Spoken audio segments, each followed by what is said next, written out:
Yaran yilla domoro kadiyata. Boy, janno CK's restaurant.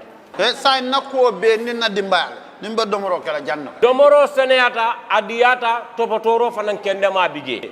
Luntan during tamala abeka domoro kijani. Adi manda wala de. Teka we bijele anim fanan ka fadi jang ikono e fa. E ka fa minne ko pastry anim bakery. Iko fanan bekalele. Badde lomba conference lomba workshop lomba ye fofe ndil lon dunia kono. Domoro betama nyillom international otoda number 1. Amanke ba domola jandama. Esa domo jang is atariya. Wo mu kubandi. Sa nako sa futandi. Oto sa nako be mu CK's restaurant. Ndaba nan janna mu yat ni manje dorom bijam. Aban. CK's restaurant, known for best quality food and customer satisfaction.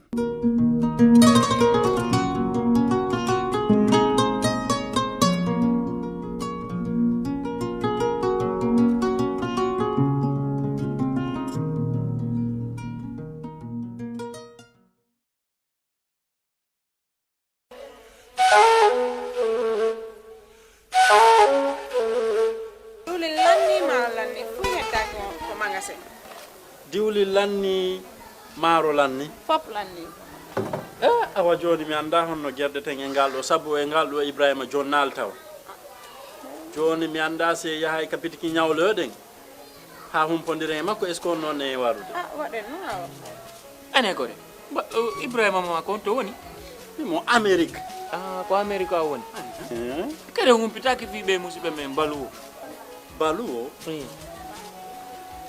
be andanda kala ko wada wonde aduna si arrivi e juude mabbe a jonnay do dépassement Gambia har no weebi ayata kadi taw ko mbudi din no jawi walla no jippi be halantama ko kala ko falda ko reise sengo nyamete il nebba maro basal pomme de terre kala ko rewi dom a hendo to har no weebi kadi wona dum don tu be abe jonnira mobile phone siko dum kadi laptop kala ko wayrode ni ay kasba wa be waawma jonnude kadi sa wala umpitade ko weebi ettu Google account ma joni data ton wada download app mabbe on ayay kala ko humpi may mabbe ton be weebi ama ka wonda woy aduna on kala ko waawda a jonnanay wondo ka leydi men Gambia do dépense harano weebi ama si dum no fono nebi immo den joni mi dota ma ka place mabbe janno waden joni iya heba ko fala waden kisam.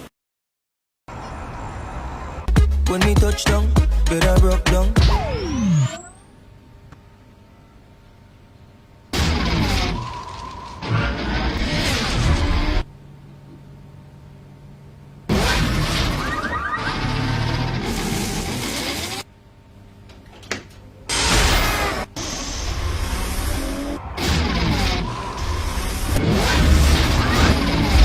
With Gamtel G-Fiber, now you can enjoy super fast internet in gigabytes. G-Fiber is affordable, stable, secured, and accessible to homes, businesses, and enterprises. With Gamtel G-Fiber, the future is speed. Gamtel, creating a brighter future in communication. That's how she became mine and see the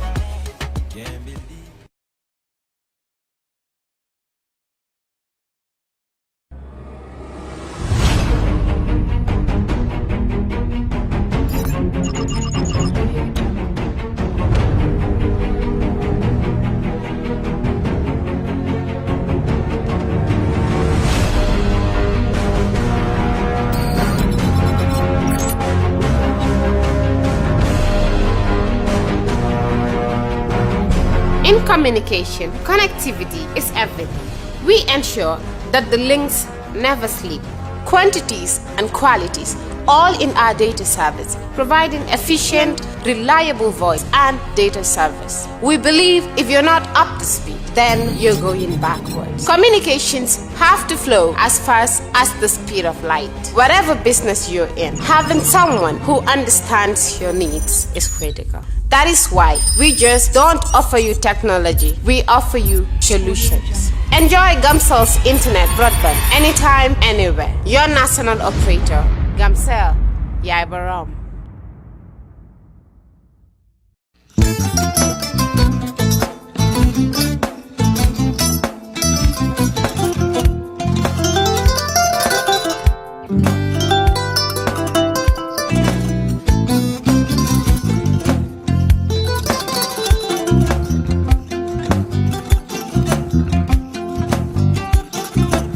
I get it. Okay, mbijan raganyani. Albaka. Mbaka important. Yo, nga transfer la sto. Ya transfer la. Ha, code nyingi. Okay.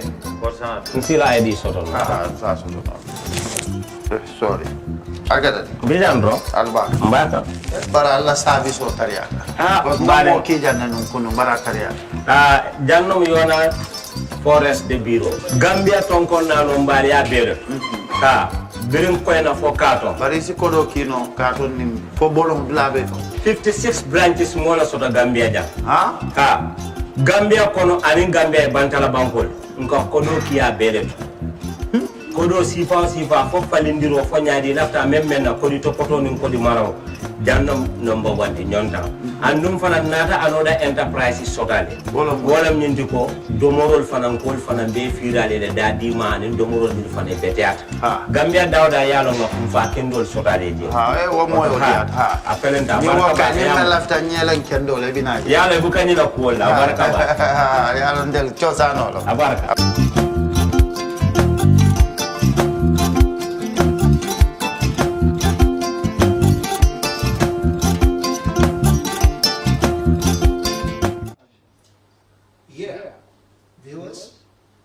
Welcome to another edition of the Town Hall meeting with honorable members of this show, and it is supported by the International Republican Institute, IRI, which is aimed at creating a platform for National Assembly members and their elected representatives to interact and discuss about the new final draft constitution, which is very important, as we know the constitution is now about, or we can say about, to be before the parliament, because the executive has gazetted the constitution twice, and then we know that the first process has gone and then exhausted the 3 months, and then from there another gazetting which is supposed to be, or supposed not to elapse 10 days, which according to the 1997 constitution, the provisions on the promulgation of the constitution itself, which is very vital. And then we've seen opinion polls, we've seen a lot of discussions around this constitution, and then many believe that the popularization of the constitution is very important, because we've seen the 1970 constitution, probably it's just brought forward, whereas people did not participate as it's supposed to be. And then we've seen the 1997 constitution. People will tell you that we just voted. We don't even know what we voted for. And then should Gambia continue and that in that same trend, which is the question. And then now that we have opportunity, we have a lot of media platforms, probably we have a democracy, an environment where people can discuss issues, and then also the diversion of media houses, as we respect divergent and dissenting views, which is very important. Well, today we have very important personalities here, and then the likes of Honorable Abdoulie Ceesay. Honorable, I know you don't run away from the media. You don't hope that will happen. Yeah. So, Honorable, welcome to the show, Honorable. Good afternoon. Thank you so much, MS. I'm very much grateful to be part of this program today. And thank you to International Republican Institute for initiating such a platform for the members of the National Assembly to interact with their electorates. I think I am very much honored to be here today. Thank you. Oh, thank you very much, Honorable, from Old Jundum constituency. Exactly. They say if an honorable member is selected or elected by a constituency or from a political party, he is no more representing those a constituency, but he is representing the Gambia, because if we are enacting, or they are enacting laws, there are principles that they follow, which is respect of the rule of law, public interest, and also in good faith, doing it in good faith, and then as well as other important principles of the National Assembly. Now we have a very young, prominent, I can say, activist, as well as probably we can say a young scholar in the context, Mr. Saibu. Mr. Thank you very much, MS.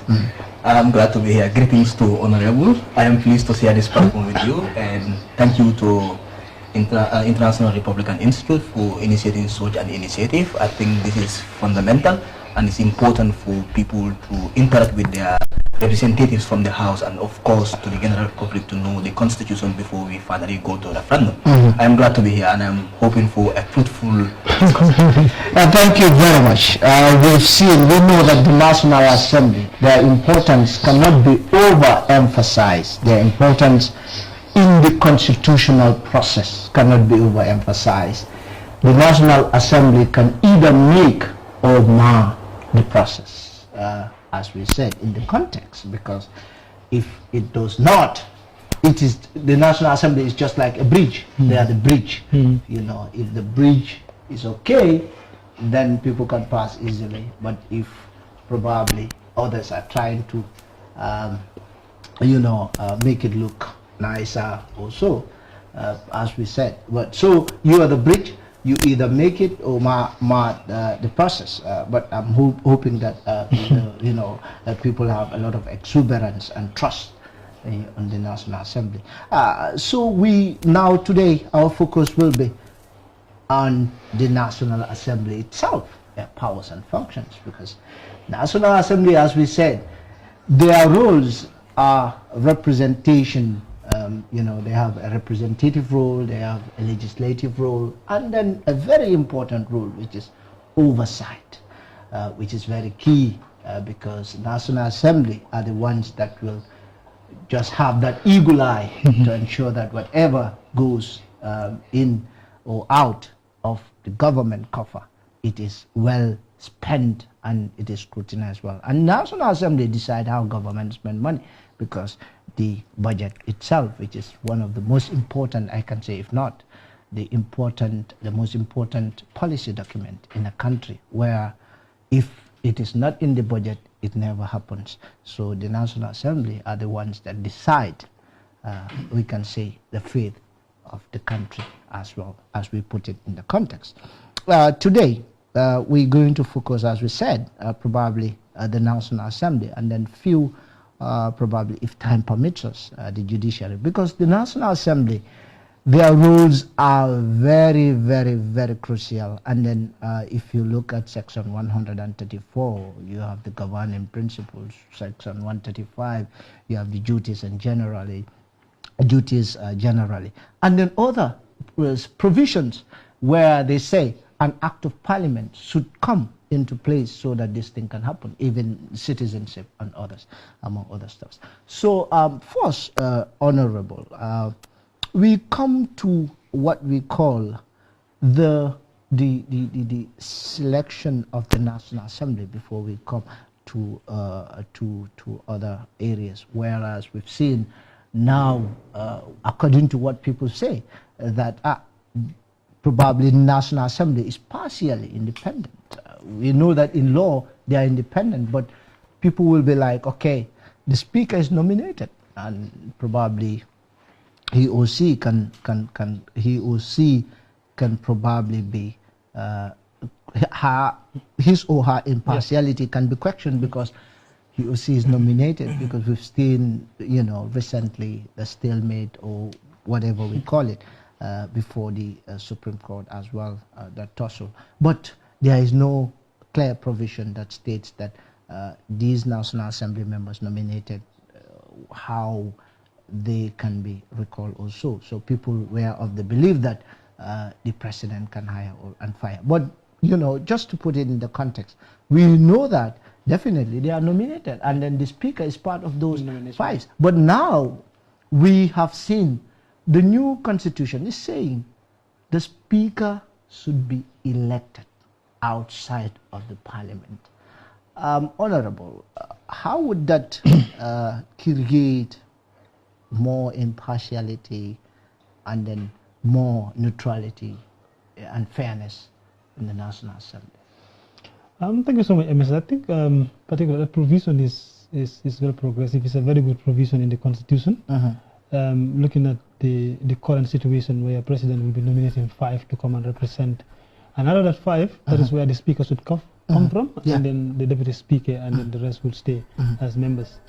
But then I think I supported the provision as a whole, but then something is lacking in the provision as well. That I think the drafters of the Constitution must have left behind, or maybe the consultation they did not reach to that. The process for electing the speaker is well explicit, is clear. That is, the speaker of the National Assembly should be elected outside the National Assembly, meaning members that are going to be elected, no person can be a speaker. Somebody else is going to be elected to be a speaker, and that individual should be elected by the members of the National Assembly. So it means we will have people who will maybe apply, because I do not see that they will apply for the position, and then they will be shortlisted, and the National Assembly members will elect among the shortlisted candidates. That is a clear process. But perhaps you can also look at it, because if somebody is elected now, National Assembly members elected the person, and it's going to be the speaker. I mean, our recall process is clear in the Constitution, but then the recall process for the speaker is not, I mean, captured in the draft Constitution. I think that is one of the reasons why people have some issues with the provision. But I think it's a provision that is well progressive, and if the National Assembly, will have to touch the Constitution to make some amendments, I think they will need to look into those provisions. Okay, fair enough. Before we go to the gentleman, we, by extension, will also look into, some of the like you've made mention of the recall of members. If you look at section 144, which is very clear that people now have the mandate to call upon their National Assembly members, and also there are specifics, like for instance, if a member may be recalled on the violation of the provision of the Constitution, and then if the member also is not is not going to the constituency frequently, you understand, doing his or her representative role as supposed to, or as he or she is supposed to do. It's very clear. Very clear. And then clear. People say that if you look at the 1997 Constitution, it is just stated, but like they say, an act of parliament should come in, but still now the National Assembly members don't want people to recall it. But that will be probably, I'll leave him to come on that. Okay. So it's very clear. Very clear. What do you make of this provision that people can? The process itself is clearly stated. Yeah, all representatives have been elected by the people. I mean, I think that is what we need to understand. The people elected their representative. I mean, they need to have the right to recall that individual if the person is not serving their purpose. And I think in the 1997 Constitution, when we have that provision, but an act of parliament was not there for the past 22 years to recall a representative from parliament, even though the executive or the president will have the power to sack them from the political party and they lose their seat. But I think the most democratic way should have been the constituency recalling the said National Assembly member to come back, and then they go into by-election and select somebody else. I think it's good that we leave the provision. Electorates will have the right to recall their members from parliament if they are not serving their purpose. I mean, when I said purpose, that covers everything, and that is by way of going to your constituency, visiting your people, talking to them, having their problems, go to parliament and discuss those issues with rest of the members, and see how best you can lobby for some of those things for them as well. I mean, lobbying can be in different forms at that platform. I mean, the executive, the ministers and stuff. You have the national budget on the table. You have problems in your constituency as a representative. How do you lobby to get some of those things to go to your constituency for your people? That is your responsibility. Fair enough. The recalling aspect, before we go further, what do you make of it? The 1997 Constitution provided, and then an act of parliament still now after 1997. From 1997 to date, there's no act of parliament. But now the Constitution clearly states some of the principles or some of the things that will make or how people will recall their National Assembly members? Yeah, thank you very much, MS. I think this has been a provision I've been very much critical about. I had a lot of debates with National Assembly members prior to working in the Parliament, and even when I was working in the Parliament. The problem is, like, all have to be on separating individual interests and national interest. Individual interest and national interest. Okay. We have been seeing the establishment of the Constitution since 1997, and this provision have been clearly mentioned, but went further to say an Act of Parliament should be established. Now, who established the Act of Parliament? The Parliament. And this is a provision that was entirely established to hold the Parliament accountable. Yeah.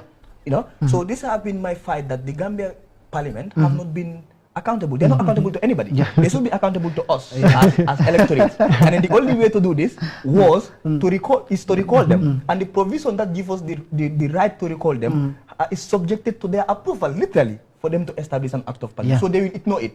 So I was a bit more hopeful that with the new Parliament, that's the 5th Parliament, they will look into these issues, because we have ushered ourselves into a new dispensation. Democracy and then accountability and transparency was the order of the day as far as the new Gambia is concerned. But they came and deliberately ignored this, right?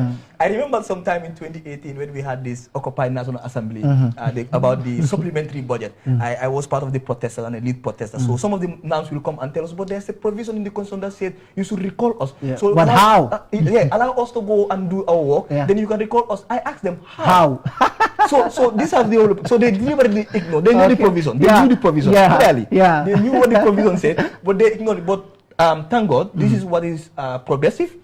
Moving from one point to another, rectifying one wrong to another. So the new constitution went further to clearly state how electorates can hold their representatives to account or accountable. So I think this is a good and a progressive provision. And with this, the Parliament is now subjected to accountability, because I've been asking the question, who holds the Parliament to account? But now the electorates will hold them to account based on the principles outlined in the new Constitution. So I think this is an amazing provision of the Constitution, and I'm fully in support of it. And if you look at Section 144C, which is very important, because most of the time what they say is, these politicians, they just come to us whenever they want our vote.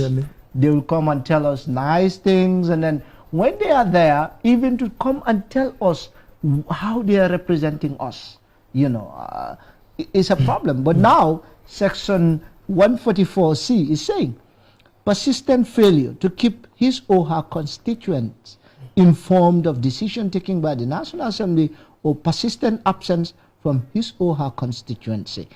And then they say, sub 3, 144, the registered voters of a single member constituency and an administrative area, or the national federation representing persons with disabilities, as the case may be, may initiate the recall of their member of the National Assembly by petition in writing. So, would Section C compel these politicians to go back to their people? Yeah. I think obviously, first I want to quickly establish something. Perhaps we need to have an orientation of the candidate that run for parliamentary elections. First, they need to establish the purpose. What is their function?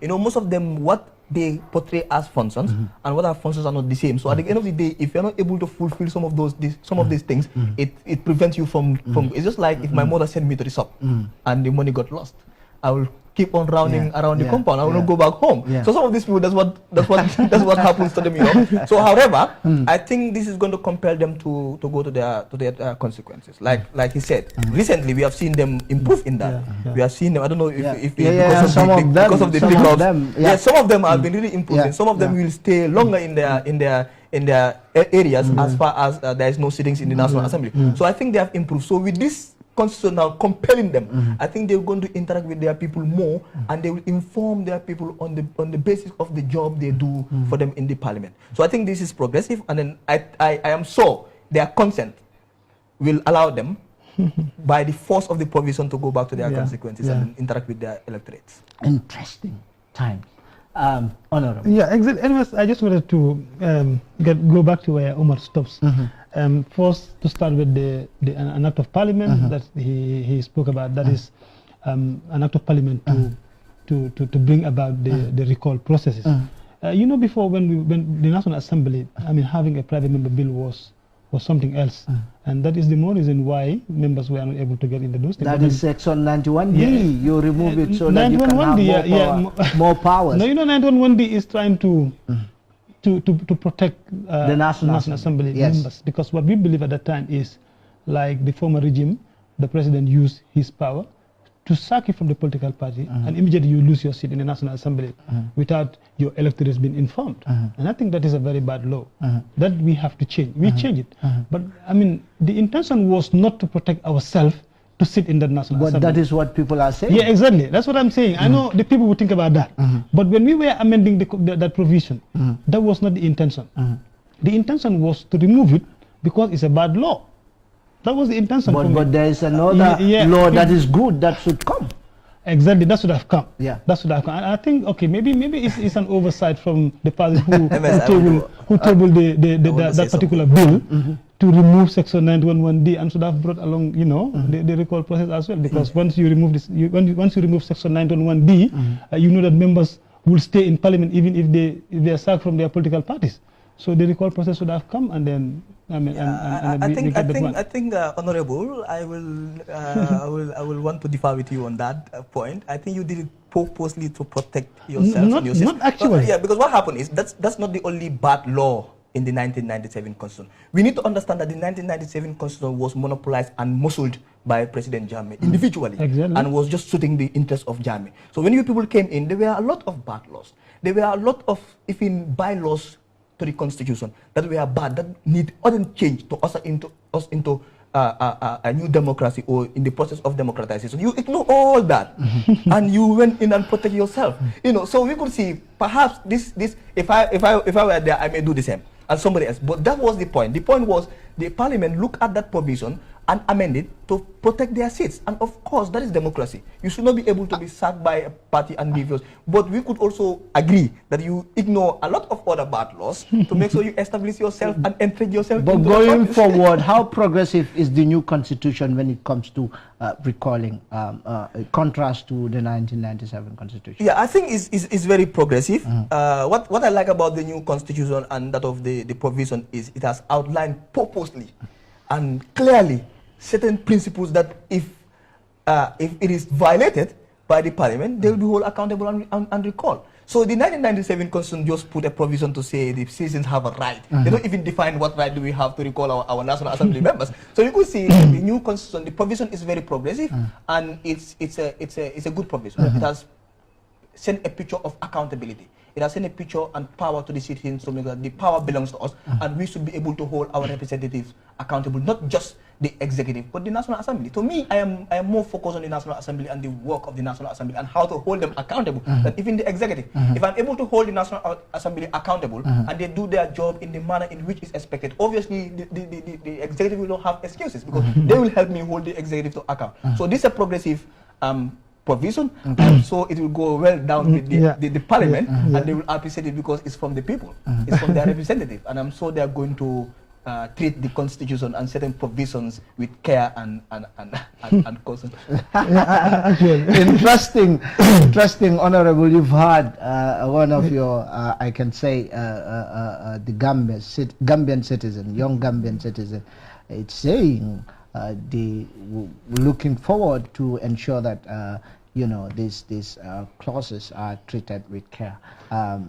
So to you, and then that is the view. Absolutely. I mean, like I said before, I mean, let me put this one across. I know we are discussing about the Constitution right now, and I know in this platform my view is my view and does not represent anybody's view in the National Assembly. It is. Yes. So whatever the case might be later with the Constitution, when it is tabled at the Parliament, that is maybe perhaps the view of other people.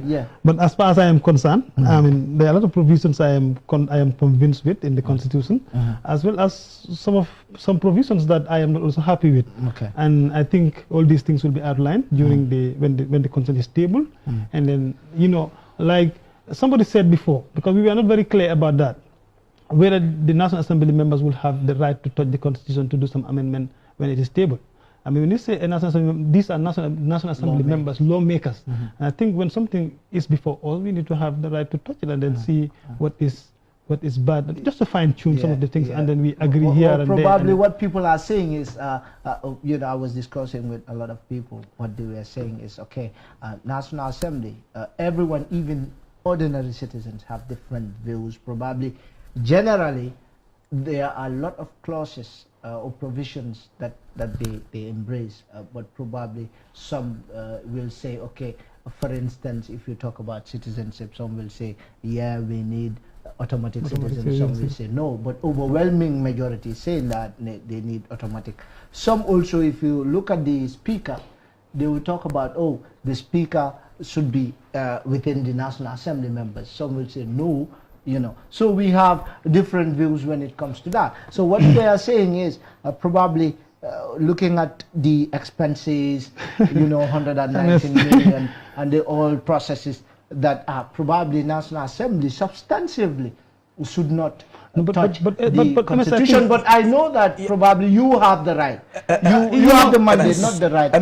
If we say the National Assembly should not touch the Constitution, we mean they cannot define the Constitution in any manner against the interest of the citizens. However, they are the lawmakers. They have the final decision to enact the law. So obviously they will have to look at the Constitution and make amendments. But these amendments, the message to the National Assembly before Monday should be, they should put national interest first.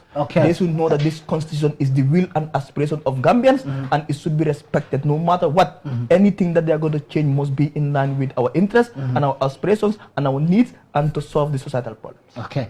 All right, viewers, you've heard Honorable Ceesay, you've heard the young Gambian, Saibo, mostly fondly called Saibo. He and Honorable are here. So you can also send in your comments, you know, any question you have, any contribution. Do you think that the recall, the provision, section 144, do you think is progressive? Do you think also the speaker should be elected outside of the National Assembly? What do you think of certain clauses in the National Assembly regards to the powers and functions of the National Assembly, which is very important? You're watching Kerr Fatou, the town hall meeting with National Assembly members. I am Mohammed Bah, MS, your host, and I have our honorable member here, and then our young prominent activist and youth leader here in the building.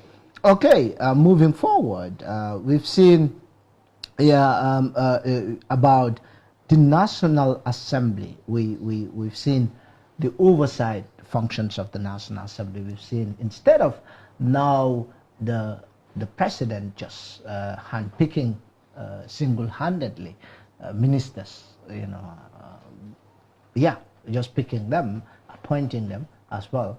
We've seen now it has to go, or subjected. It is now subjected to National Assembly approval within 14 days. That's 2 weeks, and then if the National Assembly also is trying to drag it, then there is another provision as well. But just to put it in context, that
on the whole, what integrity, what is generally what does society sees in them that qualify one to be minister.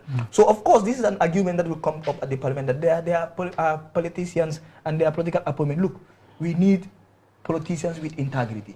We need politicians with consent. We need politicians that are scrutinized before entering our public office. So I will say, on behalf of the citizens, Honorable, please look into that provision again. I think it's an excellent provision, and it doesn't only stop just at the appointment of ministers. It goes beyond that. Yeah, we have seen certain public offices. We have seen a new provision of the appointment of director of public prosecution, and this is subjected to your approval. However, I want to say something about this provision. You see, this has, like, recently it has been going on. Let's say when they were appointing the ombudsman, we have seen you people scrutinize, and we have seen you people reject the first person based on political interest. So we could look at that as a very good sign of making sure that we have the right people in the right positions. So I think this is a very good provision, and I am glad that these provisions are coming in. This is one of the fundamental functions of the parliament. So I want to say this, MS. The functions of the National Assembly in the 1997 Constitution, in the draft Constitution, are of no different than the Ghanaian Constitution and their functions. If you look at provision 103, 104, and all the hundreds in the Ghanaian Constitution, they give the same powers, the same language, but they are executing the power. So it's not about the power being in the Constitution, it's about implementing the power. Okay, so I think Honorable, if the president himself has to go through a scrutiny, that's public scrutiny, because his assets should be public. Through the anti-corruption, and then he has to go through vetting, and certain qualifications should be checked. Why not the ministers? Because they are the ones that are going to decide if the budget goes through the processes, and it has to come through the cabinet, and then it has to be vetted by cabinet ministers, and then later they have to decide what goes where, and then later to the National Assembly. So they plays a very pivotal role. Don't you think that it's going to strengthen your work as a National Assembly and also the interests of the people? Let me just defend my opinion with regards to President appointing ministers directly. I am very much cognizant of the fact that the provision that we have in this draft constitution is very progressive. However, I just wanted to note that looking at the current situation, the context now, if you want to use that to define the future, and you will tend to have a problem, because we have a coalition president who is appointed minister. But now, look at it in this way: where you have political parties together, with their political party leader, and then all those structures together, when they take up the mantle of leadership with that political party set up, and they go and occupy the state. Now, look at that context as well. I mean, I am just trying to define those things, because we need to know the way political parties are set up in this country as well. So there are a lot of things that we need to look at. If you say now, for example, let me take maybe which political parties. I don't want to name political parties here. Or maybe Omar and I and just a party X. Okay, we form a political party. And then looking at us, MS, you become the president, you are the party leader. And then we are directly working with you. For far too long, we spend a lot of our time in that political party looking at issues. And I want to become a minister, and you know very well that I'm supposed to be a minister. So it should not be a political patronage. I mean, that's what I'm saying. That's why I said at the level of the presidency, he should be given that opportunity to select his minister. He knows who is going to represent him in a particular ministry. Confirmation at the National Assembly is not a problem. But look at it from this way. When a political party sees the mantle of responsibility, they form majority in parliament, what is the essence of confirming that person when they know their party leader selected that individual to be in that particular ministry? Bringing that to parliament, they're going to confirm it straight away, because that is their interest as well. Who is going to check that individual? Okay, coming to the MS, this is where I said I think we need to separate individual interest and national interest. You see, I have a problem with this country. From primary school, we have been trained to be so much individualistic. That's why they don't ask us to learn, they ask us to take force. We don't take force in the class, we don't take force to the teacher. So Gambians grew up with the mentality of being so much individualistic that anything we think about in this world, we think about individual. And that's where exactly Honorable is coming from. When you are represented to the parliament, the day you sworn in and taken out of office, you represent the entire Gambia, not any other political party. Of course, you there on the ticket of a party, but the citizens are more important. The national interest is more important to that party interest, to that individual interest. So what you are saying, if I belong to a political party, my consent should be clear enough if I'm not qualified to a post to be given. So this provision is trying to clear out political patronage and what they call compensation. We have seen how much people have been compensated not based on their competence in this country, simply because he has been in my party for quite a long time. He has sacrificed a lot, even in the parliament. We have people in the parliament that are not qualified to be there, simply because they have sacrificed one or two things for their parties. That's why they are given the opportunity to go to the parliament. And that's some of the mess we are facing right now as a nation. So let's park individual interests. Let's think beyond political patronage. Let's think beyond compensating individuals for political affiliation. Let's look at national interest. Let's look at the need and aspiration of Gambians. Let's look at what Gambians want. And Gambians right now want our ministers to go through confirmation and scrutiny before becoming a minister in our public office. So I think this provision should not be unjustifiable to anybody. All right, fair enough. Moving forward, people are listening. Some people from your constituency, notwithstanding their Siaka Sonko, it's trying to commend you. You know, they say the program is educative, but some are struggling with the internet. We know the internet, there is a problem, but however, people are watching. Yeah.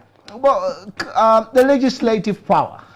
Still, we are with the National Assembly looking at Section 153, which is very vital, which states the legislative power of the Gambia shall be exercised by bills passed by the National Assembly and assented to by the President. And then sub 2 states the National Assembly shall not pass a bill to A, establish a one-party state, and then B, establish any region as a state religion, or any religion as a state religion, or C, alter the decision or judgment of a court in any proceedings to prejudice of any party to proceedings, or deprive any person retroactively of vested or acquired right. So, many were scared that, you know, we've seen the past 22 years a president just stood and say Gambia is an Islamic state, you know, and then it was not condemned by the National Assembly. It was not even, some of the papers that even goes to the National Assembly were addressed as Gambia Islamic Republic. So now this provision is now saying National Assembly, you should not, even the president, there's another provision that states. I think, what do you make of this provision? I think generally it's a good one. I mean, compared to before, when we have a president who will wake up in the morning and say, this is how I want things to run in my country.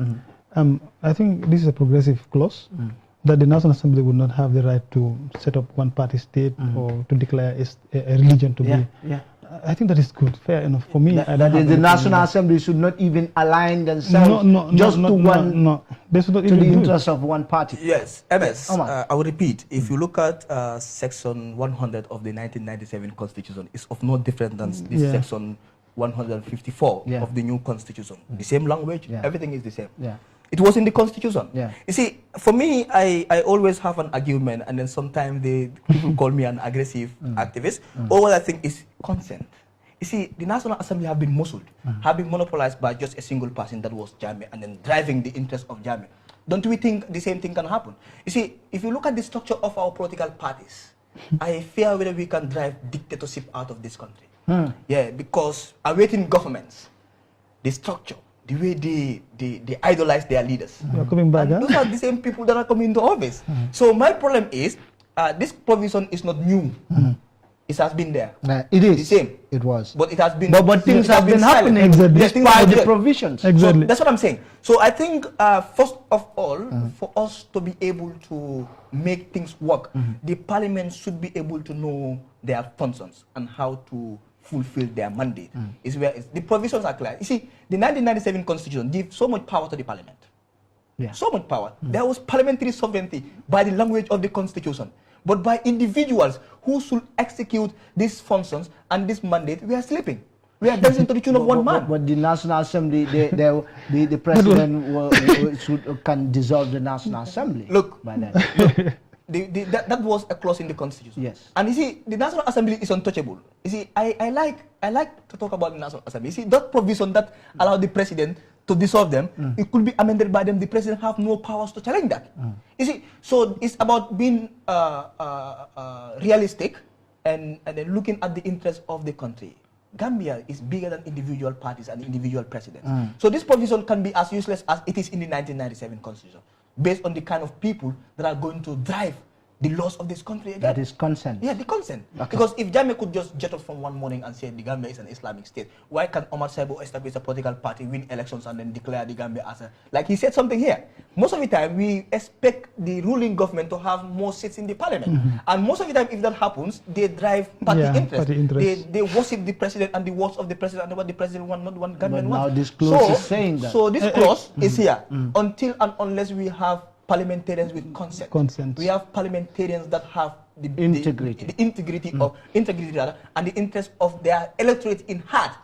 It's going to be a dead provision like before. All right. So, Honorable. Partisan, like he said, that's what I mentioned here before. I said, when you have majority in parliament and then you are the president, it's your political party. Many a time, you can decide some of these things, and then Parliament will confirm those things. When they go for voting, your people will vote for what you initiated. This is the problem in the Gambia, and I think, like he said, we need to go with consensus. No, I agree with you. Consensus is very important. Every National Assembly member should work with your conscience. Talk to your people in your various constituencies, and then come and represent them, not what your political party wants. Of course, sometimes in Parliament, political parties do have stance in some of the things that the activities that you have in Parliament. They have their own position. But that is going to be when they tell you. But if they don't tell you, your consent should come first as a country, and then you move on. All other things should be secondary for us.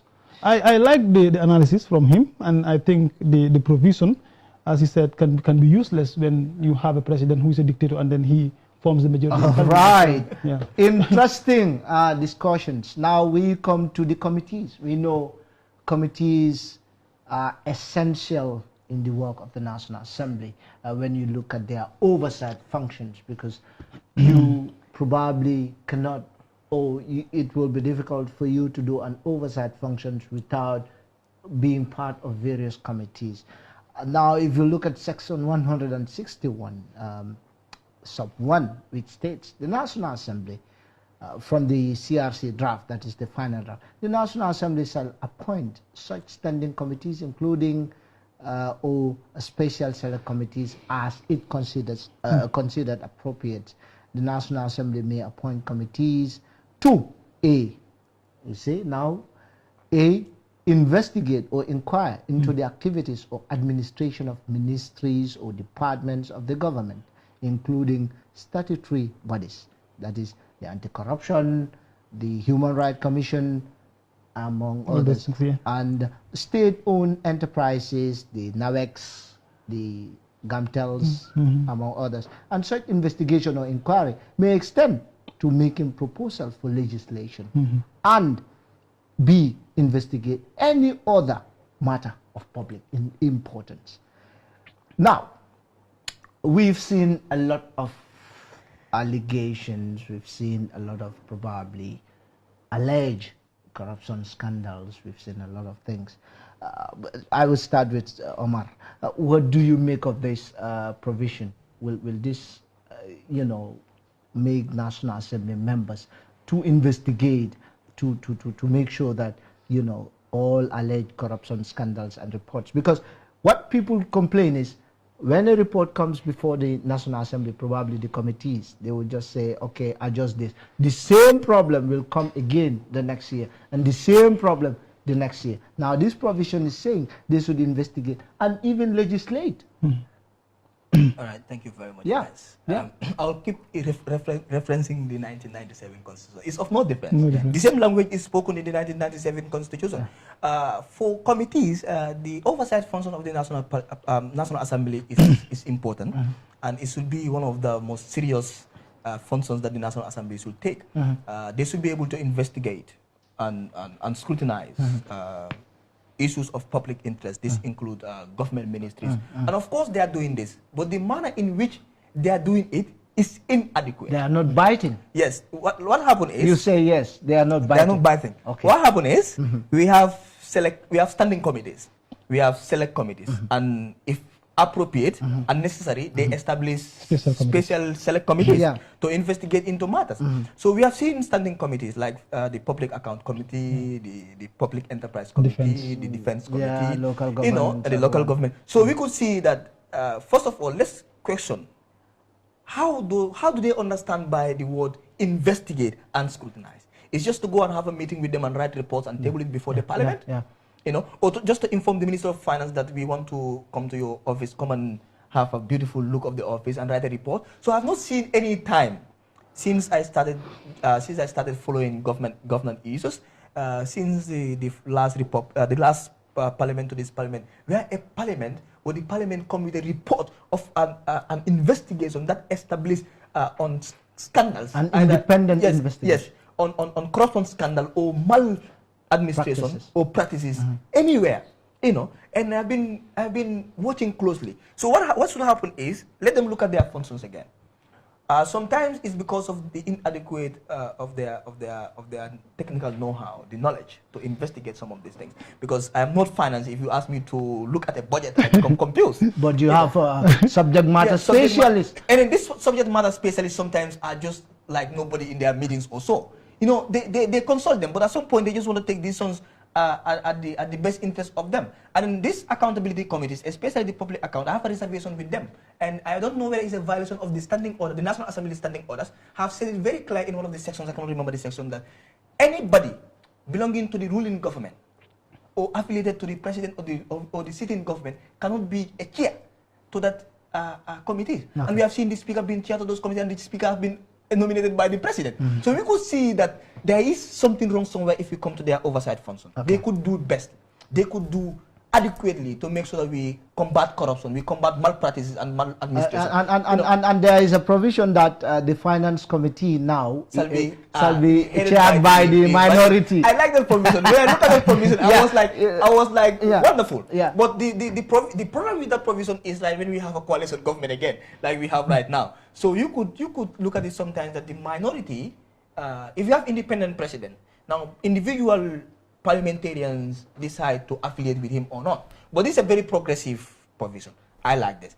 Now there is nobody that will chair it's now the minority. Yes, the minority leader. And the minority leader is defined. Yes. So now I think from the minority. I think going back to again, let them quickly prepare, let them be equipped, they be able to do their oversight. Let them do investigation. Let them come out with cases. Let them do investigation and not wait for reports.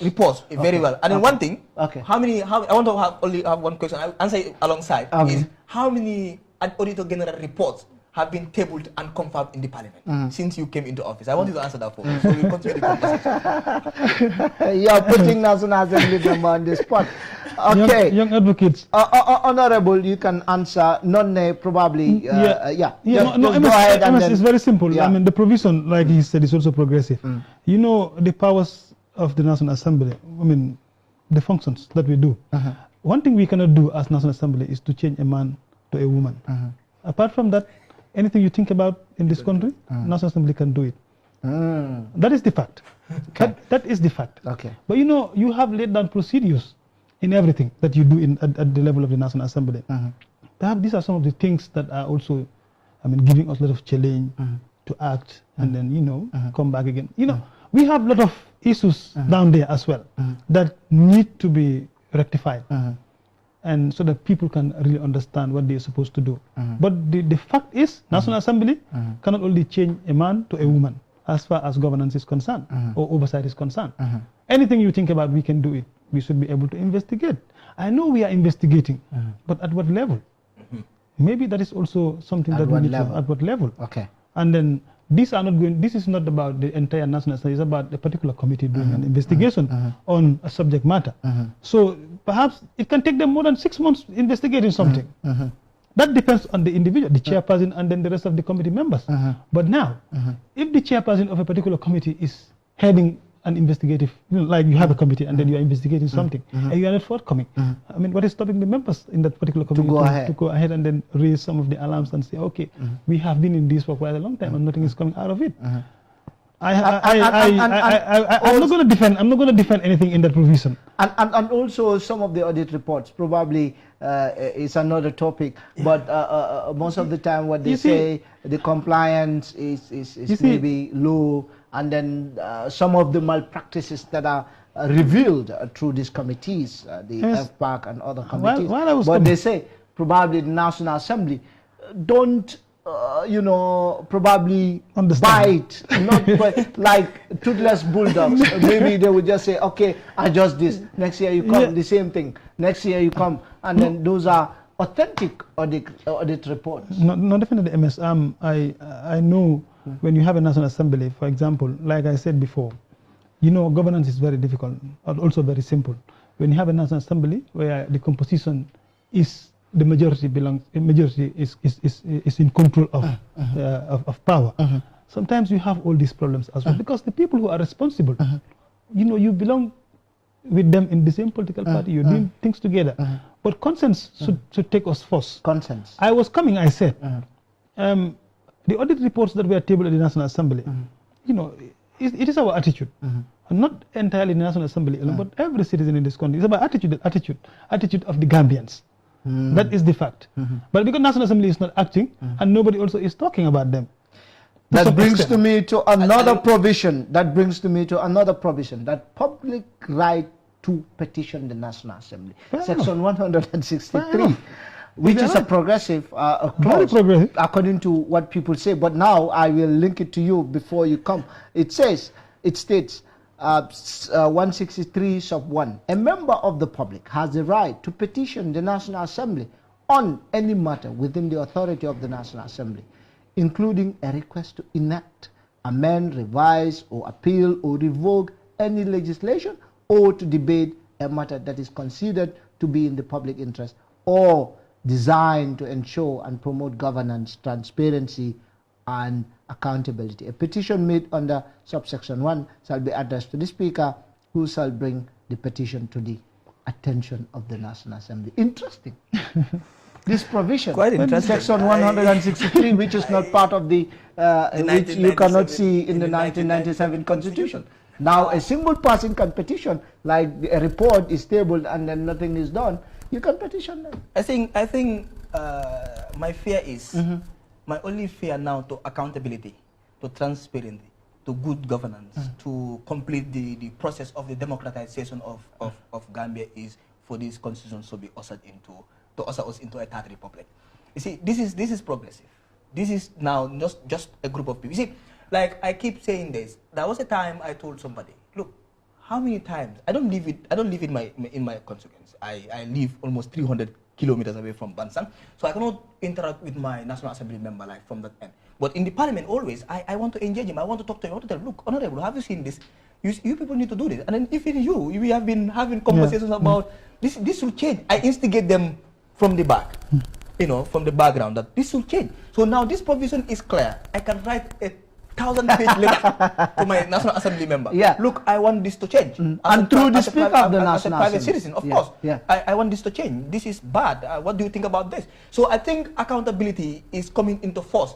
Because the moment we are on the neck of the parliament, they will be on the neck of the executive. Then the chain, the accountability process is going to be smooth. So I think this is a progressive provision. Though at some point I will feel sorry for the National Assembly members and the kind of petitions they are going to receive anyway. But I think it's good and it's going to help us hold our parliament into account. So I'm so honorable will agree with me that this is a wonderful provision of the constitution. And the provision is saying the Speaker shall make sure mandatory. The Speaker, let me read that in verbatim. This is said, a petition made under subsection 1, which is a person who petitioned the National Assembly, shall be addressed to the Speaker, who shall bring the petition to the attention of members of the National Assembly. So now it is compelling. It is if I am probably National Assembly will receive thousands of petitions. Let me say this in one of So Honorable, what do you make of this? This provision? Very progressive, MS. You know, I don't have to sit here and defend all these things to say they are, but these are very progressive clauses in the Constitution. You see, when you talk about democracy, you're giving the right, you know, to the people because they own everything. They have the right to speak. Of course. They have the right to intervene anywhere they want to intervene to know what is happening in at that particular position. Parliament is just a combination of people elected by the people, and then they come there and represent them, and they speak their voices. So an individual writing, of course, maybe at some point, you know, is going to be something else, because the people like Omar and others will be writing 1,000 pages. But don't you think maybe that at that time do have a very competent National Assembly member as well in your constituency who can also analyze a lot of things to come back again, and then, you know, you see, this is going to give a lot of problem as well, because the way political parties also are selecting, you know, individuals to represent them in various constituencies also had to change, because I am very honest about my opinions when we talk about representation, because I believe representing my people, I mean, is an opportunity, but perhaps I may not be the best person to represent them. You understand? So, but because of my influence in the political party, I am able to represent them to some extent. But then, how far have I gone to be able to analyze some of the things my electorate or my constituents are coming up with? So some of all other things also need to be checked, because if you are writing 1,000 pages to the National Assembly on behalf of your National Assembly member, addressing it to the Speaker as, you know, petitions and stuff like that, when you have representatives who cannot analyze those things as well, it's another problem, another challenge. So we were talking about capacity gap, we were talking about a lot of issues as well. So it means the Constitution will still remain, you know, will take us from where we come from. You understand? So I think we need to think along the line, all those things together. The unique thing about this Constitution is, I think all serious political parties will reflect their standing orders or their inner constitution and regulations to this Constitution. And if that happens, obviously, you know, I have this problem. I wrote an individual solution view, and I hold this view that there should be an educational requirement for Parliament. In fact, I don't mind about the President coming from. But do you think that people will argue that educational requirement most of the time? But no, people who are educated. Yeah, this is what I will come. Elitism. You are now promoting elitism. No, we're not. You know, people like us when we talk, they see us as promoting elitism. It's not that. Okay. What we need to understand is, like, for example, I want to take an example here. A lot of people that are not, let's say, for example, UDP, still listening to Yakumba because of the way she analyzed, not because of her party affiliation, but because of the way she's able to analyze the Constitution. That's her knowledge, that's the taker. I don't say everybody has to be a law expert. Legal luminary. Yes, you understand? So we could see other members of Parliament as well who are not legal practitioners, but if they talk about the Constitution, you see this as but there are people that will not even talk. Let's get a second example of Monday the Constitution is going to the Parliament. Let's observe. We will see National Assembly members that will not talk from the day it is read to the day that will probably is when they don't have anything to say. They have a lot to say, but how to say it and how to put it in forward is the problem. That brought me to section 157, which is language in the National Assembly. So not the English. Yeah. So the National Assembly now has not just focusing on English. Now we can even use, let me just read it. It's section 157, sub 1. The business of the National Assembly shall be conducted in English or in any other language indigenous to the Gambia. It means if you can speak Manjago, you want to table yours. Now is the parliamentary capacity. They let them, is their business. If they cannot translate it. I have a reservation to that no. Okay, let me come to him. Come to me first, MS. Yeah. You see, this provision is the bedrock. You see, language is very important. Yeah. In Senegal, we've seen people speak Portuguese, people allow us to speak our own languages.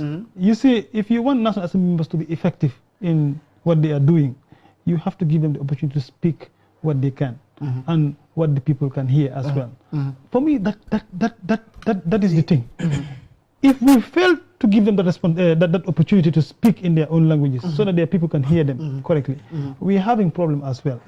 Honestly, the issue of capacity we are talking about comes in when you say everything has to be in English.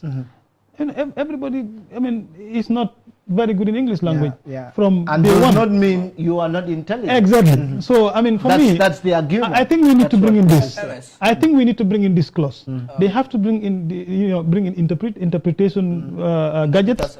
And people will be given and even disabled, like exactly. All those things. But when we do this, it's going to be a problem. We're still going to go back to the same problem where we come from. All right. I want to say this. Okay. Language is different from content. Language is different from content. I have seen intellectuals that cannot speak the language, but they produce a lot of knowledge to the world. You see, language is just English. Like, for example, Omar can speak English. Does not make Omar intelligent. Does not make Omar be able to analyze a provision of the Constitution. Of course, I agree that local language should be entertained, but that will not save us from what we want from our parliamentarians. So what are you suggesting? We want content. We want them to argue based on understanding issues. But in diverse language. In diverse language, that is fine. Okay. This provision is fine. The only reservation I have in this provision is most of the content. Yeah, most of the people are celebrating that now anybody can speak in the parliament. It's not about anybody speaking in the parliament. It's about somebody speaking in a language that is understood, in a content that is he or she understand. Not understand. That is beneficial to the citizens. But don't you think... I can come and speak Mandinka, but what I'm saying doesn't make sense. We have seen people in the parliament that can speak English, but they don't still make sense on the content of what they talk about. So language plus content. Okay. Language plus don't content. you think that the problem will be selection of those National Assembly who are coming to represent the people? Because the content will derive from the individual understanding of how he or she represents his people. So, but you agree that I agree with the language, with the provision. However, the backing of the constitution, I'm not agree. Like the honorable is saying that they should be allowed to speak in their local language because that's what they understand. Now, for me, I think language doesn't matter in the parliament. Yeah, I've seen very people in the parliament that doesn't speak better English, but they are able to analyze provision. They are able to represent their people. They are able to speak. So it's not. You see, being eloquent is not a determinant factor for being intelligent or having a better content to produce knowledge or something productive. That's a difference. So I think it is good. I have my only reservation I have against this is the defending point is they need their own language so that they can express themselves. You can express yourself, one. But are you expressing yourself in a sensible manner? It's another thing. I think the content. So I think it's good. Let's leave it at that. Let's see what they come. Okay, honorable. Yeah, for me, I don't have problem with this provision. I mean, many a time I have been in parliament. I have seen Gambians insulting, as a member for not being able to speak proper English language. So you see, and that is a problem. Now, for example, now I am speaking here, and somebody is insulting me for not being able to speak good English. You see. You are taking something out of me. I will not be able to speak the way I wanted to, because now I understand that people are watching at me, and then they are trying to, they are following me, and I am not good at speaking the language. But that is not the issue. The issue is we are representing the Gambian people, and if you look at the rate of literacy in the Gambia, you can see at least 40% or 50% of the Gambians are still at home and they have not been to school, or even less than that. Yeah, we can say, according to the statistics, 58. So you see, of the population. So let's speak the language. The content you're talking about. English. I mean, depends on the individual. You have to understand what you wanted to say before you stand there. Before you stand in parliament, understand what you wanted to say. This is what the activity, the business of the day is talking about. How do you analyze it in your own way? I mean, that is what you need to understand first, and then you give that to your people. But the people listening to you outside there wanted to hear you speaking the language that they can hear as well. That is the bottom line for me. The English language is that everybody can speak English there. I mean, however you want to speak it is up to you. It doesn't matter. For me. But I think we need to be given the opportunity to speak, a selection of languages, perhaps, or all languages, I don't know, but at least 1 or 2 languages should be in parliament that people need to use, and then communicate to their people when they have parliamentary debates. At some point you can have that engagement so that people can understand really what you're talking about as well. Yeah. Interesting discussions as we see, viewers, that we are watching the Fatou town hall meeting supported by the International Republican Institute as we,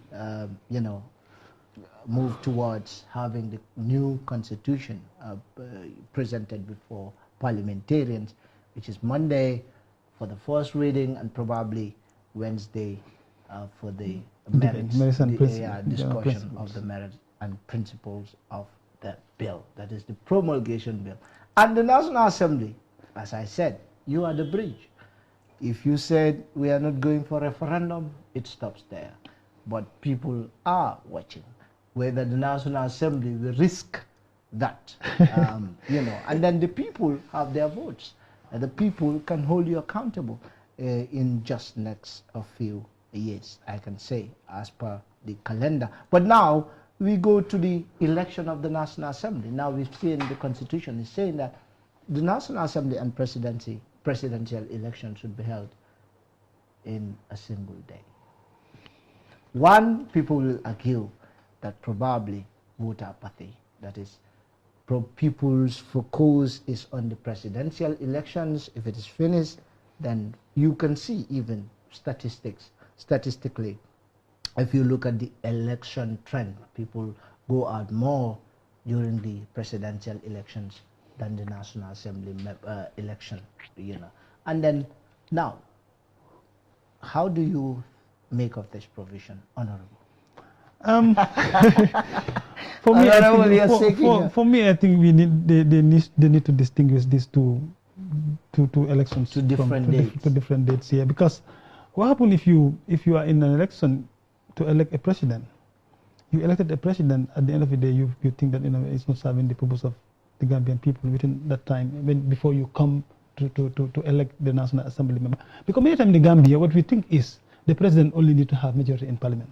That is the notion in the Gambia. The political party that is sitting down there should have the majority in parliament. And many times this is what happened in the Gambia. But for me, I think the bottom line is the presidential election first before the National Assembly election, so that people can, be able to identify, the proper candidates. Don't you think that probably the president will use that opportunity to, probably campaign for his National Assembly members, and then probably it can even lead to the president. And we've seen other countries, African countries, that those elections probably they say financial wise, voter apathy wise, probably voter turnout, it's more advisable. But we listen to people's view. The president belongs to a political party, MS. Yeah. Omar, what's your take? I think first let me respond to the simple excuse given by the but it's his opinion.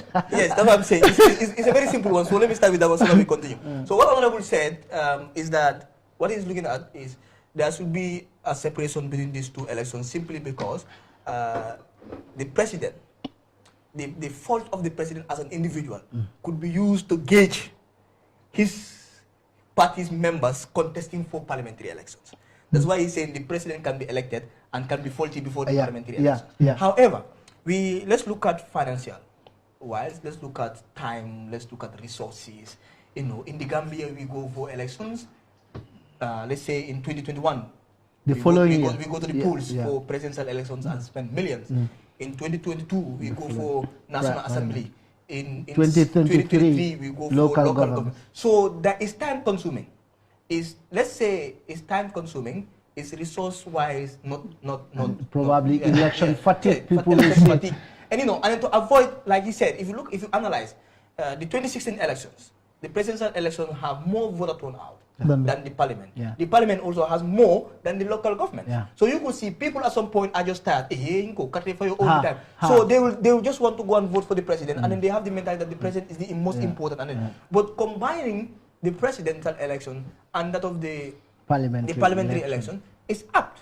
These are two organs or most powerful organs that make a government. Let them come into power together. Let us vote for them together so that we save resources, we save both human, financial, voter apathy, and as well let them come into office together so that accountability starts from day one.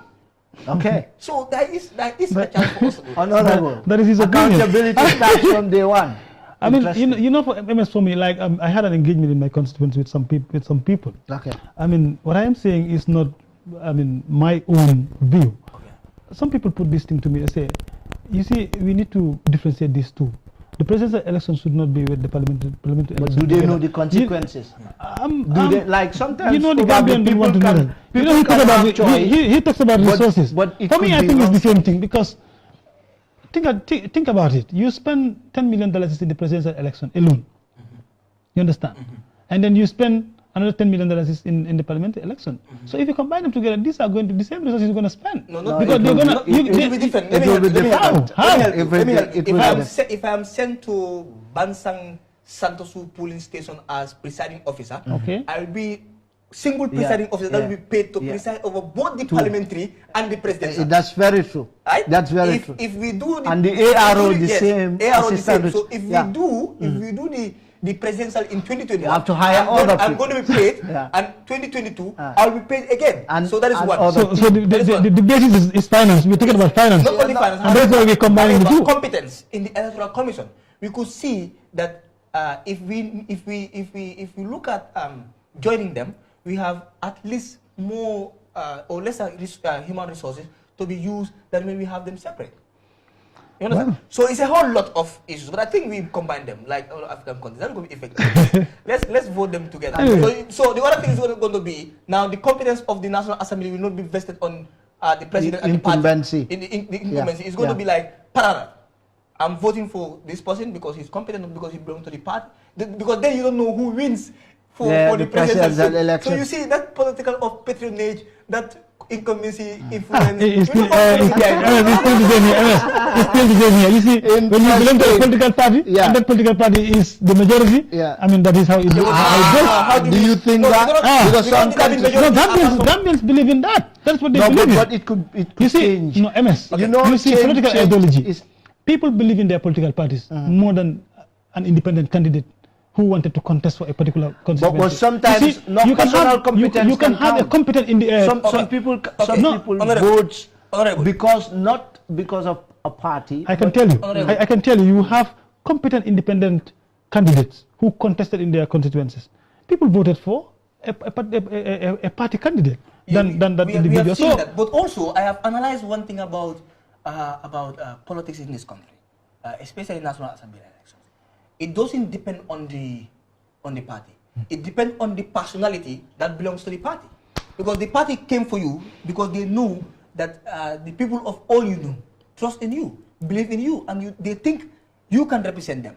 So the party hide behind individuals sometimes, not the individual hiding behind parties. You understand? So it's twofold. So if that happens now, it's left to the electorate to be able to determine whether Honorable is competent, whether Cyber is competent, or MS is competent. I don't know, get my point. So that's it. So I think we combine this together. It will save us a lot. All right. Yeah, MS?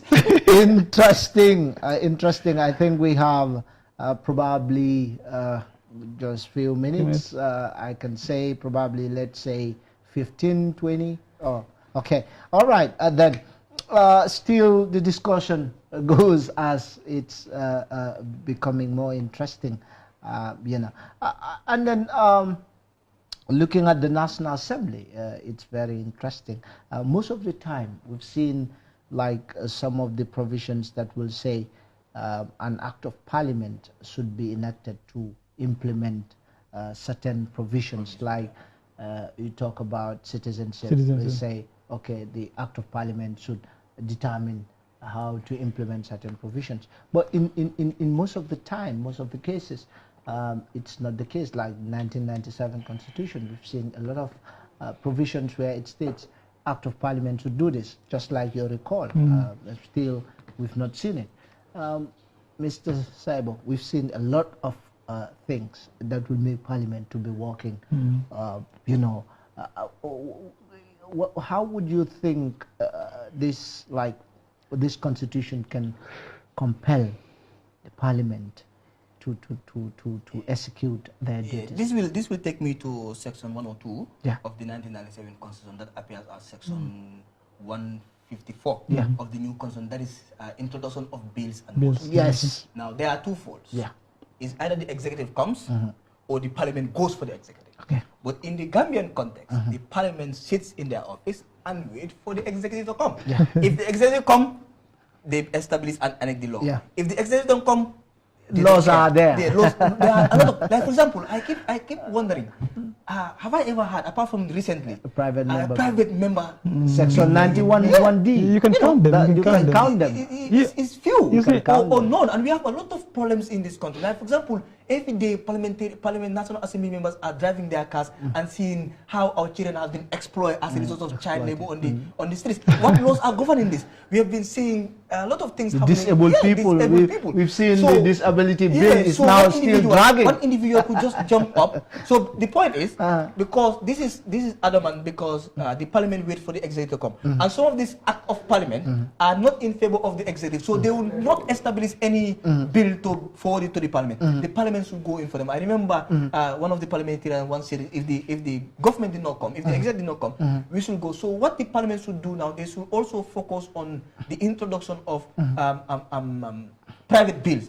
This will help in enforcing this section of an act should be established to enforce this provision. An act should be. So this should be the sole responsibility of the Parliament. I want to see how parliamentarians in the next government, or even this government before 2021, introduce a lot of private bills. Private bills that are of national interest. Private bills that are of saving the integrity of Gambian people. You know, but they can only do that if they start, because what happens is some of these provisions, like they said, the government will not bring them because they are against the government. It's only Honorable Abdoulie that can come up with a private member bill on child labor, on scholarship. So if that happens, this provision will be effective, and then all the provisions that call for an act of Parliament to enforce the provision will be enacted and will be enforced. But other than Parliament or parliamentarians taking their role of introducing self-bills, then we have an issue to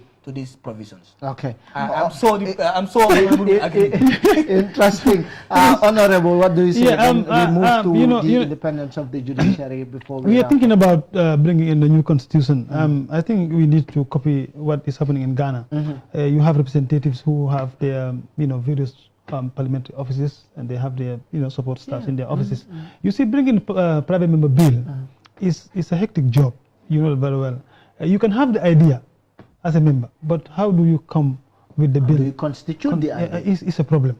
I mean, for us before, because you don't have all that you wanted to be able to bring a private member bill. Before the last standing order, you have to come with a private member bill at your own cost before. It's just now that the parliament changed that in the new standing order, that the parliament will take up the cost. So sometimes, but you are the one who decide what money goes where. No, before. I am saying before. That is what was happening. I don't. If I am supposed to bring a private member bill, and I am supposed to spend nothing less than $200,000 to bring a bill, and I don't have that money, I have the idea, but I cannot come with the bill. That was the problem. Now things have changed, but it doesn't stop to that. The constitution should also give, National Assembly members should have their offices with their support staffs who are going to be able to do some researches and then, come up with facts for the member so that more private member bills will come in. We don't even have to wait for the executive to come with a bill. Members will come. You can see a particular session, but more than 20 bills can come in at a go. But that will be when we have, all the required, resources and whatever in place for us to be able to do that. I think the parliament need to double up on that. Each parliamentarians will have your own secretary, your own research center, your own research personality, your own legal person. So I think these are things that will come gradually. But these are all things that you have powers to request for. You decide. You cut the cake. Look. When they bring the cake, you cut it. I agree with you. Apart from changing a man to a woman or a woman to a man, you have all the powers you need in this country. That's what Honorable says.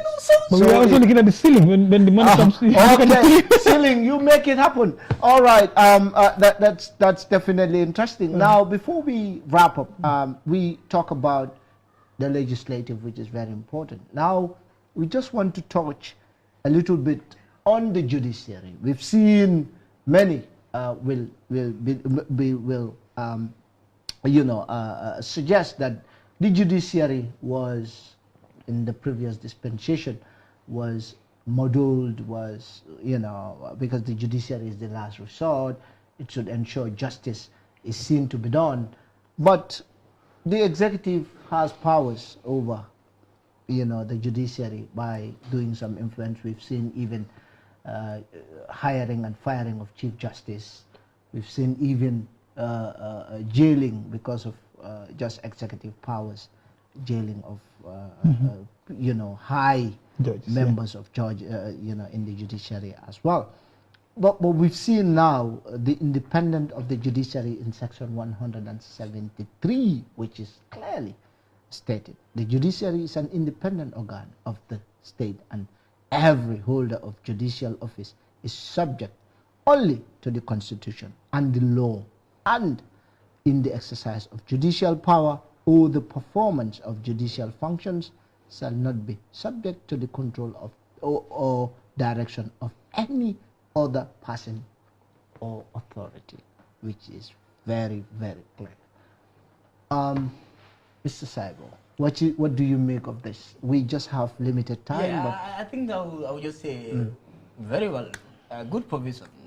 Though I will interpret the Constitution a bit, no matter how much there is independence, there must be accountability. Who holds who accountable?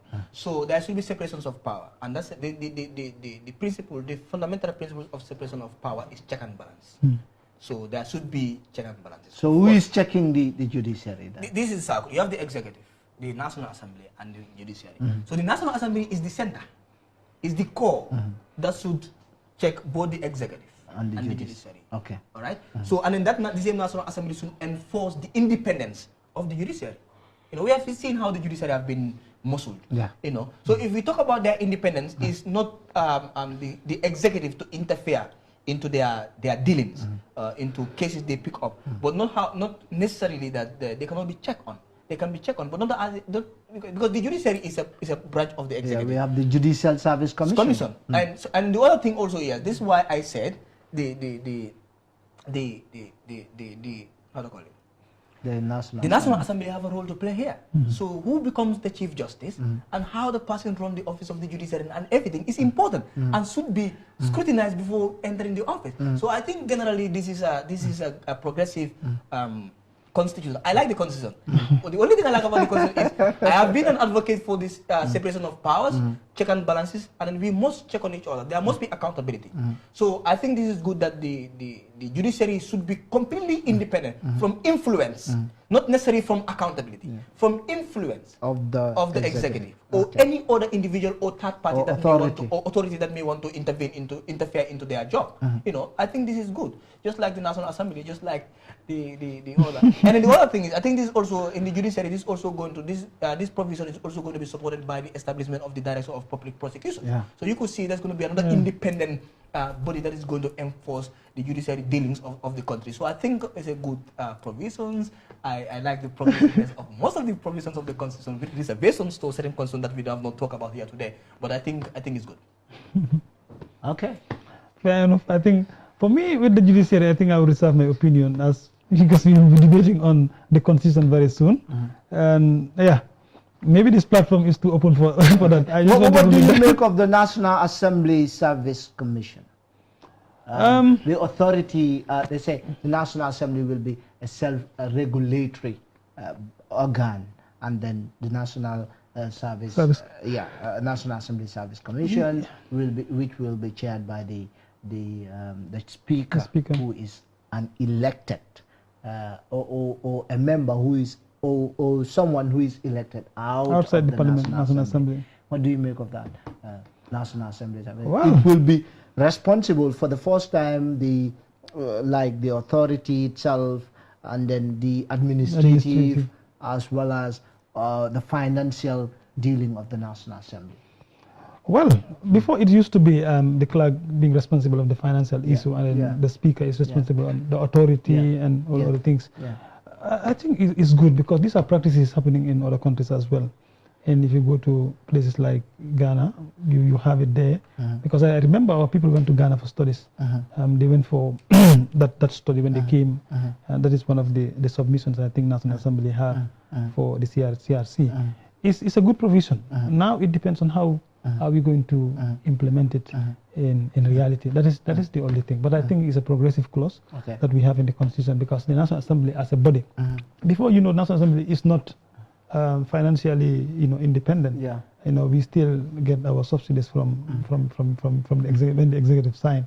So these are some of the things that we need to be thinking about when we have these bodies to come up and then set up a financial financial independent institution to be the National Assembly, so that we can operate the way we want to operate. How about yourself? Quite an interesting provision. It's just an addition to the National Assembly authority. The National Assembly, there's an authority already. An authority of the National Assembly, which has six members that run the administrative work alongside with the clerk. But I think this is a good provision. For me, what I want to see is a National Assembly that is autonomy. Parliamentary sovereignty. The Parliament should be detached completely from the executive. Because what happens if if my dad gives me lunch every day, I dance to my dad's tune. But if I start driving my car, I will tell my dad, "Hello, Dad, I'm coming back." So there's a difference, If like somebody that feeds you controls you, So that's what happened to the National Assembly. You cannot bite the finger that feeds you. The National Assembly, if they are going to, let's say, if they are going to investigate the governor's office in Janjambure, the government will give them fuel. The government will give them allowances. The government will give them place to sleep. They are going to investigate the same government. So at some point, we need to look at these things. But I think with this, the Constitution National Assembly Service Commission, you this will help you gradually to be autonomous and then get your own independence and then move. So I think this is a good provision. Wow, interesting, Honorable. We hoping that the Constitution will not drag, because what people are saying is we've seen a lot of motions that have been tabled before the National Assembly, the motions that should have just been, fast-tracked by the National Assembly. People cited the extension of the state of public emergency, which was 45 days. It took National Assembly 48 hours just to say, okay, yes or no. with amendments, oh no. But there was like National Assembly from morning to morning, from another morning to morning, 48 hours. Now people's fear is the Constitution, which is the most important document in the government, in the Gambia, in the country. Whether people will be like, people will not start reading novels, people will not start bringing other things just to pass the Constitution. Quickly, and then we wrap up. Honorable, you wrap up, and then Omar. Go ahead. Honorable. Anyway, in Parliament, I know we have political parties in Parliament, and anything that comes before us, first I think we have to look at it in the interest of the country, not political, any political, view. What we need to do is to look at it progressively as Gambians, see what is good for the country, and if we have, the opportunity to amend, to fine-tune some of the provisions that we think, need to go, I think that is fine for me. Otherwise, it can be something else. But I'm not saying that members in the National Assembly are not in support of the Constitution or are in support of the Constitution. What I said is we don't have to be partisan in politics, in Parliament. We have to look at it progressively as Gambians. Thank you very much, Honorable, for coming, attending this platform. And then Omar. Finally, I will tell the National Assembly there is no room to be partisan. This is not a bill from President Barrow. This is not a bill from any individual. This is a bill from the Gambia. To usher the Third Republic. We are tired of the Second Republic. We need the Third Republic. As quick as possible. So this is a constitution that contains the need and aspiration of Gambians. This is built by us. So this is for us. So it's not about partisan. Nobody should think about anything in that provision that is partisan. Let's look at the national interest. Let's look at the interest of our electorate and the people we are representing, and work with our consent. Let's work with our consent. Okay. And I would say let's work with our consent. Consents to guide the debates of the National Assembly, which is expected to be on Wednesday. Thank you very much, viewers. Thank you so much, Kerr Fatou, and then thanks to Honorable Member Ceesay, and then Omar. Thank you so much. And then this program is supported by International Republican Institute. And then this is the 6th edition. We will have our 7th edition next week by the grace of God. I am your presenter, Mohammed Ba. MS, thank you so much. I am out. Thank you.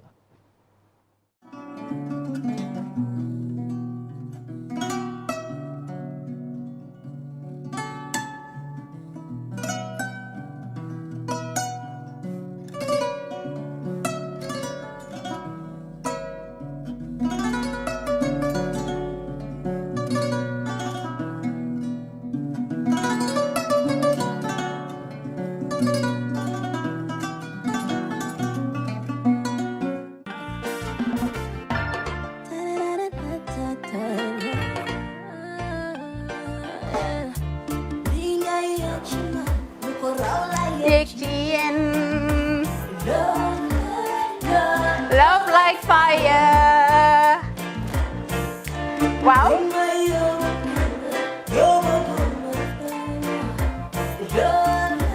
Love like fire. Xam ngeen rek affaire bi xam ngeen fan la? Skincare la. 2020 lañ wax de. Waaw. Fii nag mooy Kerr fan Kerr zero tache. Perfect skin. Skincare saa su ne rek niñ ko dee defee rek. Loo lañ soxlaati rek. Maanaam bu ngeen am problème ci seen skin yéen xam ngeen fan la fii ngeen di ñëw suma xarit yeeg am di jàmm yi nga xam ne taas daf lañ sonaloon xam nga doon xeesal ba la ka xum éneew ma lañ ko nag waaye just in case comme ni ko gars yi di waxee rek en cas just in case loolu xew xam ngeen fi ngeen di ñëw fii ngeen di ñëw skincare plus si yu baax rek la ñoo dox nag ay baax rek fu ne la ñoo dem ci réew mi di lañ indi rek nag products yu baax du Paris du Italie du USA du fi mu nekk nii sax boole nañ ci nag Sweden fu nekk lañ leen a indilee products bu dee tamit nag da nga ñuul rek ñu lay jamaa natural beauty that melanin dripping we do have stuff for you as well emuñ si skincare products rek ñu ngi ci cuub yi tamit fu ne la ñoo jaar in fact sax last commercial bi ñu defoon waxuñ leen woon ne dañoo dox ci ay kawar 9A grade rek nag waaw we do have bundles as well hair si lu ne la ñoo dox ñun ñu ngi ci rafetal jigéen rek luy taaral jigéen rek waaw boo leen di tukki tamit bëggoon rek classic suitcase ñu dañoo dox ci ay Samsonite duñ dee indi any brand of suitcases though other than Samsonite comme li ma dee wax rek boo eggee airport dëri Samsonite dafa am nuñ laa xoolee waaw ngeen ne lan nag waaw skin ci moom la ñu gën a xamee nag skin care products ci moom la ñu gën a xamee ñu ngi dox tamit bentee tamit si ay dàlla man waaye man nag skin care mooy suma specialty xam nga rek jigéen bu sa xar kanam réglé loo def mu jag am nañ Patricia Kiwi Eye the whole range Lighten Up Gold Tomatine I mean the list can just go on and on and on and on lépp loo xam ne rek luy taaral jigéen la ci yooyu rek la ñoo dox skin care plus nag emuñ si Gambia rek ñu nga United States ñu ngi Gambia fii ba pare bu dee yaa ngi anywhere in Europe mun nañ la ko mail within 3 days rek ñetti fan rek nga jot say diw emuñ si loolu rek dañ laa consult tamit balaa ñu laa jaay diw dinañ def a free consultation pour wax la rek exactly li nga xam ne moo méngoo ak sa kanam dinañ leen wax tamit ne rek am nañ perfumes you know fragrances men's shirts accessories we do dresses as well we do blouses I mean we do shoes name it we do them Skincare Plus 2020 is our year of perfection zero task fi mu nekk nii réew mi fii kenn waratu fi taas kenn waratu fi am problème kanam kenn waratu fi am problème yu picca boo ko amee dafa fekk ne rek ñëwuloo ci place bi fii love like fire bring my love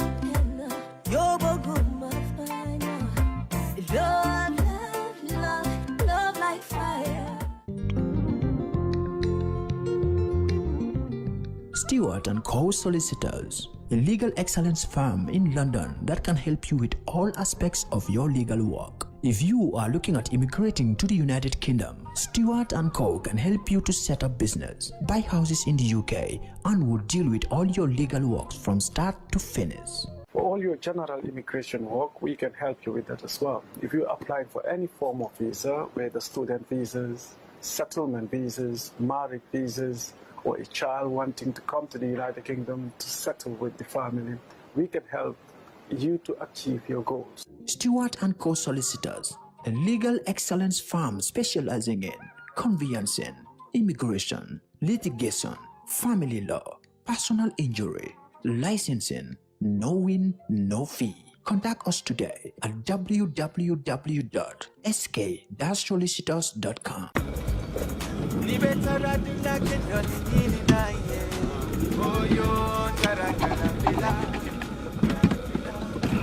No, ini bara. Ah, okay. Ding bara.